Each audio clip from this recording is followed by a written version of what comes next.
Life at 74 ಹೇಗಿದೆ, ಏನು ನಡೀತಾ ಇದೆ ಸರ್? ಲೈಫು ನಾನು ಭಾಳ ನಿರೀಕ್ಷೆ ಇಟ್ಕೊಂಡು ಲೈಫನ್ನು ಲೀಡ್ ಮಾಡಿಲ್ಲ, ಬಂದ ಹಾಗೆ ಹೋಗ್ತಾ ಇರೋದು ಅಷ್ಟೇ. ಸೊ ಹಾಗಾಗಿ ಹೆಚ್ಚಿನ ನಿರೀಕ್ಷೆನೂ ಇಲ್ಲ, ಹೆಚ್ಚಿನ ನಿರಾಶೆನೂ ಇಲ್ಲ, ಬದುಕು ಸಂತೃಪ್ತಿಯಿಂದ ಇದ್ದೀನಿ. ಇದಕ್ಕೆ ಅನಿಸುತ್ತೆ ಹಿರಿಯರಂತ ಅನ್ನೋದು, ಯಾಕಂದರೆ ಅದು ಬರೀ ವಯಸ್ಸಿಗೆ ಕೊಡುವ ಗೌರವ ಅಲ್ಲ, ವಯಸ್ಸಿನ ಜೊತೆಗೆ ಅನುಭವಕ್ಕೆ ನಾವು ಏನೋ ಕೊಡುವಂಥ ಒಂದು ಗೌರವ. ನಿರೀಕ್ಷೆ ಇಲ್ಲದ ಬದುಕು ಇದ್ದಾಗ ನಿರಾಸೆನೂ ನಿಮ್ಮನ್ನು ಮುಟ್ಟಲ್ಲ ಅನ್ನೋ ಒಂದು ಎಂಥ ಮಾತನ್ನು ಹೇಳಿದ್ರಿ. ನಿಮ್ಮ ಒಂದು ಲೈಫನ್ನು ನೋಡಿದ್ರೆ ಬಹಳ ಡಿಫ್ರೆಂಟ್ ಆಗಿದೆ. ಯಾಕಂದರೆ ಫಾರ್ಮಸಿ ಅಲ್ಲಿದ್ದಂಥ ತಮ್ಮ ಬದುಕು, ಅಲ್ಲಿಂದ ಗೋಲ್ಡ್ ಮೆಡಲನ್ನು ತೊಗೊಂಡ ನಂತರ FTI ಪುಣೆಯಿಂದ ಲೈಫ್ನ ಒಂದು ತಿರುವು ನಿಮ್ಮನ್ನು ಎಲ್ಲ ಎತ್ತರಕ್ಕೂ ಕರ್ಕೊಂಡು ಹೋಗಿದೆ, ಎಲ್ಲ ಮೌನಗಳಿಗೂ ಶರಣಾಗಿಸಿದೆ. ಈಗ ನಿಮ್ಮನ್ನು ನಾನೊಂದು ದೊಡ್ಡ ಪ್ರಶ್ನೆ ಇಟ್ಟರೆ ಲೈಫ್ ಅಂದರೆ ಏನಂತೀರಿ? ಆ ಥರದ ಫಿಲಸಾಫಿಕಲ್ ಪ್ರಶ್ನೆಗಳಿಗೆ ಉತ್ತರ ಹುಡುಕುವ ಗೋಜಿಗೆ ನಾನು ಹೋಗಿಲ್ಲ.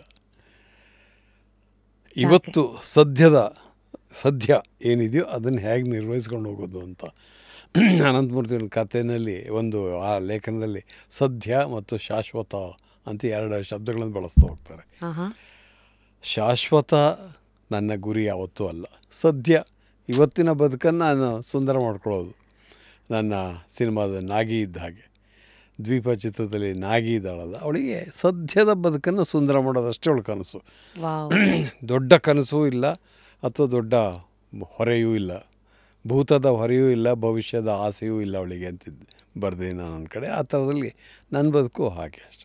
ಇವತ್ತೊಂದು ಪ್ರೊಡ್ಯೂಸರ್ ಸಿಕ್ಕರೋ ಅವರಿಗೊಂದು ನನಗೆ ತೃಪ್ತಿ ಕೊಡುವಂಥ, ಅವರಿಗೂ ಖುಷಿ ಕೊಡುವಂಥ ಒಂದು ಕಥೆಯನ್ನು, ಒಂದು ಸಿನಿಮಾವನ್ನು ಮಾಡಿಕೊಡೋದಷ್ಟೆ.